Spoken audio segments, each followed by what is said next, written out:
സ്നേഹമുള്ളവരെ, നമ്മൾ ഒരുമിച്ചുള്ള തീർത്ഥാടനം നമുക്ക് തുടരാം. ഇന്ന് നമ്മൾ തീർത്ഥാടനത്തിനായിട്ട് പോകുന്നത് Saint Lawrence church outside the wall എന്ന ദേവാലയത്തിലേക്കാണ്. ഇതൊരു മഹാ തീർത്ഥാടന കേന്ദ്രമാണ് കേട്ടോ. കാരണം റോമിലെ മേജർ തീർത്ഥാടന പള്ളികളിൽ ഒന്നാണിത്. റോമിലെ 7 പള്ളി തീർത്ഥാടനം 7 ചർച്ച് പിൽഗ്രിമേജിലെ ഏറ്റവും പ്രധാനപ്പെട്ട ഒരു ദേവാലയം കൂടിയാണിത്. പ്രത്യേകിച്ച് ഈ മഹാ ജൂബിലി വർഷത്തിൽ ഒത്തിരി തീർത്ഥാടകർ ഇങ്ങോട്ട് ഒഴുകിയെത്തുന്നുണ്ട്. ഈ ഒരു ജൂബിലി വർഷത്തിൽ നമുക്കും ഇവിടെ പോയി പ്രാർത്ഥിക്കുവാനായിട്ട് കിട്ടുന്നത് ഒരു വലിയ അനുഗ്രഹമായിട്ട് തന്നെ കരുതാം.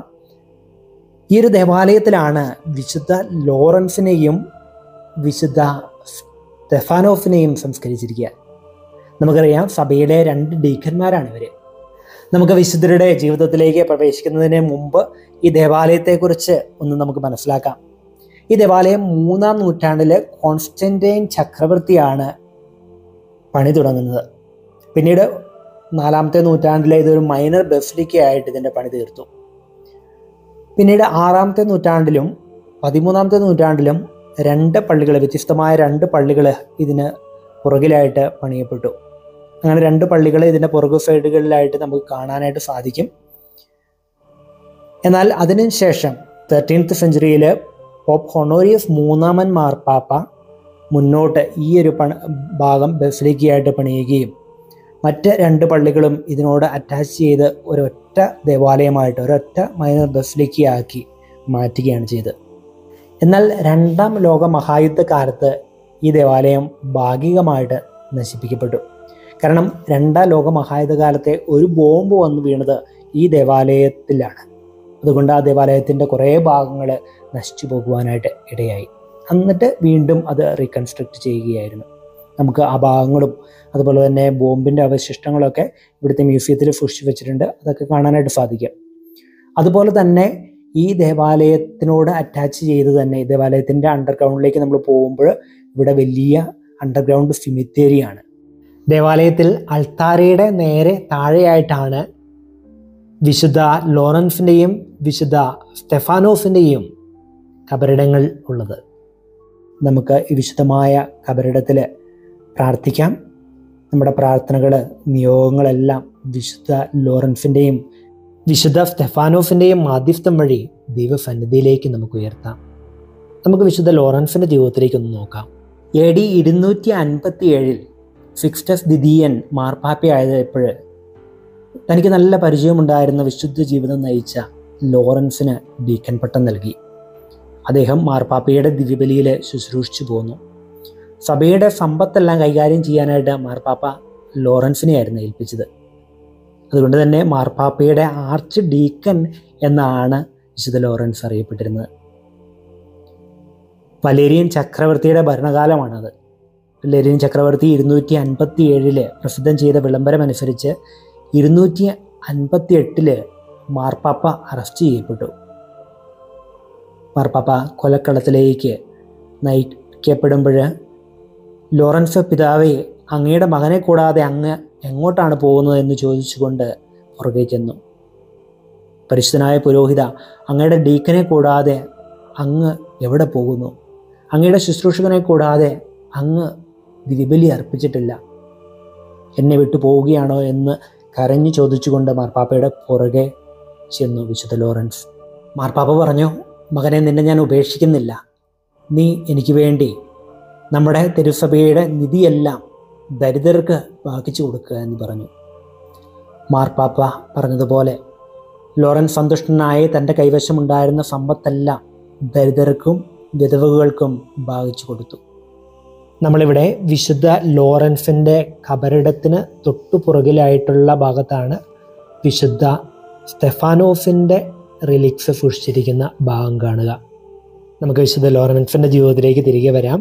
പിന്നീട് സഭയുടെ സ്വർണ്ണാഭരണങ്ങളെല്ലാം റോമൻ എംപയറിനെ ഏൽപ്പിക്കുവാനായിട്ട് വലേറിയൻ ചക്രവർത്തി ആവശ്യപ്പെട്ടപ്പോൾ അദ്ദേഹം ദരിദ്രരെയും വിധവകളെയും നിരനിരയായി നിർത്തിയ ശേഷം പറഞ്ഞു, ഇവരാണ് സഭയുടെ സ്വത്ത്. ഇത് കേട്ട് വിശുദ്ധ ലോറൻസിനെ ഇഞ്ചിഞ്ചായി കൊല്ലുവാനായിട്ട് ചക്രവർത്തി ആജ്ഞാപിച്ചു. അങ്ങനെ വിശുദ്ധ ലോറൻസിനെ തീയിലിട്ട് പൊരിച്ചാണ് കൊല്ലുന്നത്. തീയിലായിരിക്കുമ്പോൾ വിശുദ്ധ ലോറൻസ് അവരോട് പറഞ്ഞു, എൻ്റെ ഒരു ഭാഗം ബന്ധു ഇനി മറുഭാഗം വേകാനായിട്ട് മറച്ചു കിടക്കുക. പ്രിയപ്പെട്ടവരെ, ഒന്ന് ആലോചിക്കണം. ഇത്രയും ലാളിത്യത്തോടുകൂടെ മരണത്തെ ഏറ്റെടുത്ത ഒരു വിശുദ്ധൻ. മറ്റൊന്നുമല്ല, ഈശോയോടുള്ള സ്നേഹമായിരുന്നു. അതിനപ്പുറത്തേക്ക് ഒരു മരണവും ലോറൻസിനെ കീഴ്പ്പെടുത്തിയില്ല. ഇവിടെ സെൻറ്റ് ലോറൻസ് കാറ്റക്കോമ്പും നമ്മുടെ വിശുദ്ധ സെബസ്ത്യാനോസിൻ്റെ കാറ്റക്കോമ്പ് കണ്ടതുപോലെ തന്നെ കിലോമീറ്ററോളം നീണ്ടു കിടക്കുന്ന അണ്ടർഗ്രൗണ്ട് സെമിത്തേരിയാണ്. അതിൻ്റെ ഇടയിലൂടെയുള്ള വഴികളിലൂടെ നമ്മൾ നടന്നു നീങ്ങുകയാണ്. രണ്ട് സൈഡുകളിലും സെമിത്തേരിയിൽ സംസ്കരിക്കുന്ന സ്ഥലങ്ങളാണ് കാണുക. കലാകാലങ്ങളായിട്ട് റോമിൽ സംസ്കരിച്ചു കൊണ്ടിരുന്ന അണ്ടർഗ്രൗണ്ട് സെമിത്തേരിയാണ് ഈ സെൻറ്റ് ലോറൻസ് കാറ്റക്കോമ്പിൽ നമുക്ക് കാണുക. നമുക്കിനി സഭയുടെ ആദ്യ രക്തസാക്ഷിയായ വിശുദ്ധ സ്തെഫാനോസിൻ്റെ ജീവിതത്തിലേക്ക് ഒന്ന് നോക്കാം. സ്തെഫാനോസിനെ നമ്മൾ കാണുന്നത് അപ്പസ്തോല പ്രവർത്തനത്തിൻ്റെ 6-ാം അധ്യായത്തിലും 7-ാം അധ്യായത്തിലാണ്. 6-ാം അധ്യായത്തിൽ വിശുദ്ധ സ്തെഫാനോസ് ഉൾപ്പെടുന്ന 7 ഡീക്കന്മാരെ തിരഞ്ഞെടുക്കുന്നതും അതിലെ ഒന്നാമത്തെ ആളായിട്ട് തന്നെ സ്തെഫാനോസിനെ നമുക്ക് കാണാം. അങ്ങനെ കൃപാവരത്താലും ശക്തിയാലും നിറഞ്ഞ് അത്ഭുതങ്ങളും വലിയ അടയാളങ്ങളും ജനമധ്യത്തിൽ പ്രവർത്തിക്കുന്ന സ്തെഫാനോസിനെ കാണുന്നുണ്ട്. അതിനുശേഷം 7-ാമത്തെ അധ്യായത്തിലാണ് സ്തെഫാനോസിനെ വധിക്കുന്നതായിട്ട് നമ്മൾ കാണുന്നത്, കല്ലെറിഞ്ഞ് കൊല്ലുന്നതായിട്ട്. അപ്പോൾ വിശുദ്ധ പൗലോസ്ലീഹായാണ് സ്തെഫാനോസിൻ്റെ വസ്ത്രങ്ങളൊക്കെ വാങ്ങുന്നതൊക്കെ ആയിട്ട് നമുക്ക് കാണാം. വിശുദ്ധ സ്തെഫാനോസിനെ കല്ലെറിഞ്ഞ് കൊല്ലുമ്പോൾ മുട്ടുകുത്തി അവർക്ക് വേണ്ടി പ്രാർത്ഥിക്കുന്ന ഒരു രംഗമുണ്ട്. അപ്പസ്തോല പ്രവർത്തനത്തിൻ്റെ 7-ാം അധ്യായത്തിൻ്റെ 60-ാമത്തെ വാക്യത്തിൽ നമ്മളത് വായിക്കുക. അവൻ മുട്ടുകുത്തി വലിയ സ്വരത്തിൽ അപേക്ഷിച്ചു, കർത്താവേ, ഈ പാപം അവരുടെ മേൽ ആരോപിക്കരുത്. ഇത് പറഞ്ഞ് അവൻ മരണനിദ്ര പ്രാപിച്ചു. നീതിമാന്റെ വിശുദ്ധൻ്റെ പ്രാർത്ഥനയാണിത്. ഈശോ കുരിശിൽ കിടന്നും പ്രാർത്ഥിച്ചത് തന്നെയാണ്. പിതാവേ, ഇവർ ചെയ്യുന്നത് എന്തെന്ന് ഇവർ അറിയുന്നില്ല, ഇവരോട് ക്ഷമിക്കണമേ എന്ന്. മറ്റുള്ളവരുടെ തെറ്റുകൾ ക്ഷമിക്കുവാനായിട്ട് നമ്മളെ പഠിപ്പിക്കുന്നൊരു വിശുദ്ധൻ തന്നെയാണ് വിശുദ്ധ സ്തെഫാനോസ്. നമുക്ക് വിശുദ്ധ സ്തെഫാനോസിൻ്റെയും മാധ്യസ്ഥം അപേക്ഷിച്ച് പ്രത്യേകമായിട്ട് പ്രാർത്ഥിക്കാം. നമ്മളിവിടെ കാണുക ചരിത്രമാണ്. ഈ കാറ്റക്കോമ്പുകളിൽ അടക്കിയിരുന്നവരുടെയൊക്കെ പല രേഖകളും ഇവിടെ നിന്ന് കിട്ടിയതൊക്കെ ഇവിടെ സൂക്ഷിച്ചു വച്ചിരിക്കുന്നു. ഒരു മ്യൂസിയം പോലെ നടന്ന് കാണുവാനായിട്ട് ഉണ്ട്. അതുപോലെ തന്നെ 2-ാം ലോക മഹായുദ്ധകാലത്ത് ജൂലൈ 19-ാം തീയതി 1943 ബോംബ് വീണതിൻ്റെ അവശിഷ്ടമാണ്. അന്നത്തെ ബോംബിൻ്റെ അവശിഷ്ടം ഇവിടെ സൂക്ഷിച്ചു വെച്ചിരിക്കുന്നതായിട്ടും നമുക്ക് കാണാം. അതുപോലെ തന്നെ 2-ാം ലോക മഹായുദ്ധകാലത്ത് തകർക്കപ്പെട്ട ഈ ദേവാലയം, പല സമയങ്ങളിലായിട്ട് തകർക്കപ്പെട്ട ഈ ദേവാലയം പിന്നീട് പുനരുദ്ധരിക്കുന്നതിൻ്റെയും ഒക്കെ ചിത്രങ്ങളും ഇതിൻ്റെ ഒരു ചരിത്ര രേഖകളൊക്കെ ഇവിടെ സൂക്ഷിച്ചു വെച്ചതായിട്ടും നമുക്ക് കാണാവുന്നതാണ്. ഇന്നത്തെ നമ്മുടെ തീർത്ഥാടനം അന്തോണിയാനം യൂണിവേഴ്സിറ്റിയിലെ ബഹുമാനപ്പെട്ട വൈദികരോടും സിസ്റ്റേഴ്സിനോടും കൂടെയായിരുന്നു. വിശുദ്ധ ലോറൻസിനെ കുറിച്ചും വിശുദ്ധ സ്തെഫാനോസിനെ കുറിച്ചും കൂടുതൽ മനസ്സിലാക്കുവാനും അവരുടെ പ്രത്യേക മാധ്യസ്ഥം അപേക്ഷിച്ച് പ്രാർത്ഥിക്കുവാനൊക്കെ നമുക്ക് സാധിച്ചു. ഈ ഒരു കാറ്റക്കോമ്പിലൂടെ അണ്ടർഗ്രൗണ്ട് സിമെട്രിയിലൂടെയൊക്കെ നടന്ന് കാണുവാനും റോമൻ ചരിത്രമൊക്കെ മനസ്സിലാക്കാനൊക്കെ ആയിട്ട് നമുക്ക് സാധിച്ചു. ദൈവവിശ്വാസം ഏറ്റുപറഞ്ഞുകൊണ്ട് ധീരരക്തസാക്ഷികളായി മാറിയ സഭയുടെ ആദ്യകാല ഡീക്കന്മാരായ വിശുദ്ധ സ്തെഫാനോസിൻ്റെയും വിശുദ്ധ ലോറൻസിൻ്റെയും പ്രത്യേക മാധ്യസ്ഥം അപേക്ഷിച്ചുകൊണ്ട് നമ്മുടെ പ്രാർത്ഥനകളും നിയോഗങ്ങളും എല്ലാം ദൈവസന്നിധിയിലേക്ക് നമുക്ക് ഉയർത്താം. അവിടുത്തെ അനുഗ്രഹം നമുക്ക് സ്വീകരിക്കാം.